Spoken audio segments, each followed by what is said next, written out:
சொல்ல வேணான்னு தான் நினச்சேன். ஆதாரம்னு கேட்குறாங்க. ஒரு 1 வீக் பேக் மாண்புமிகு நிதி அமைச்சர் பேசும்போது ஒரு 3 டிபார்ட்மெண்ட்லேருந்து ரிவ்யூ பண்ணி அந்த ஃபைல்ஸ்லாம் என் டேபிளில் இருக்குன்னு சொன்னார். அது ஏதோ போகிற போக்கில் அவர் சொல்லலை, உண்மையிலேயே என் டேபிளில் இருக்கு. அத்தனையும் ப்ரூஃபோடு இருக்கு. ஓப்பன் பண்ண வச்சிடாதீங்க. எப்போ ஓப்பன் பண்ணணுமோ அப்போ கரெக்டாக எல்லாமே ஓப்பன் ஆகும்.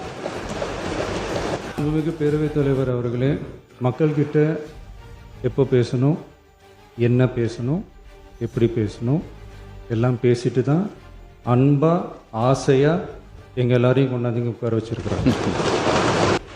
நான் பேசுவேன், பேசக்கூடாதுன்னு ஒன்றும் இல்லை. இடைத்தேர்தலையாவது சில பேருக்கு நல்லது நடக்கணும்ல.